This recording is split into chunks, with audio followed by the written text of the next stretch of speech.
Savoir au final si la méthode qu'on vous propose est bonne ou pas.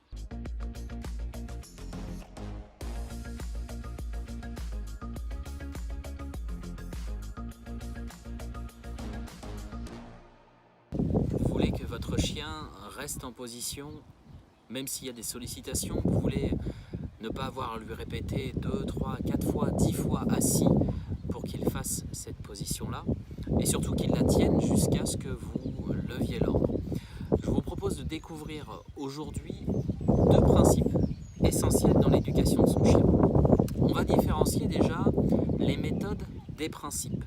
Pour comprendre simplement, une méthode, ça peut être le clicker, du renforcement positif ou du renforcement négatif. Un principe, c'est en quelque sorte une loi qui ne change pas.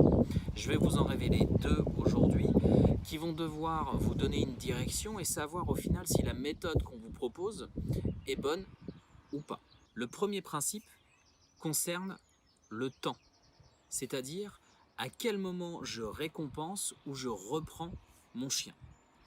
Les chiens sont dans l'instant présent. Cela veut dire qu'en fait, je dois récompenser à l'instant du bon comportement et je dois reprendre à l'instant du mauvais comportement. C'est une loi, un principe immuable. Votre chien ne comprendra jamais si vous le reprenez une heure après que vous soyez rentré parce qu'il a fait des bêtises dans la maison.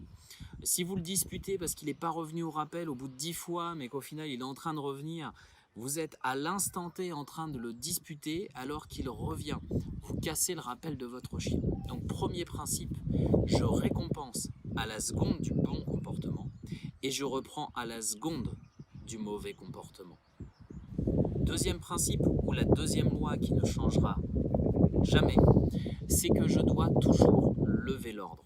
Pour que mon chien tienne l'ordre suffisamment longtemps, pour que en extérieur, si je suis en train de me promener, que je croise un ami, je lui demande de s'asseoir, que mon chien reste en place sans sauter sur la personne pendant tout le long que je sois en train de discuter, il va falloir que mon chien comprenne qu'il doit attendre la fin de cet ordre. Alors cela peut paraître pas très important pour une discussion avec un ami, seulement si c'est mon chien qui est arrêté au bord du trottoir avec moi et qui doit attendre mon feu vert pour traverser la route alors que de l'autre côté il y a un de ses endroits favoris, la plage, la forêt ou je ne sais quoi, et bien là on voit l'utilité que mon chien attende vraiment mon feu vert pour partir.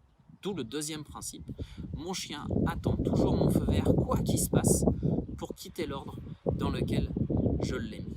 Apprenez donc bien à différencier les méthodes qu'on vous propose des principes d'éducation. Des principes, ce sont des lois qui ne changent jamais. Et si on vous propose une méthode d'éducation qui va un petit peu à l'inverse ou qui ne correspond pas, qui ne rentre pas dans ces lois et ces principes dont on vous parle, ça veut dire qu'elle n'est pas juste, elle n'est pas adéquate. J'espère que cette vidéo vous a plu. Si c'est le cas, n'oubliez pas de liker ou de partager à l'un de vos amis à qui ça pourrait être utile. À bientôt pour une nouvelle vidéo.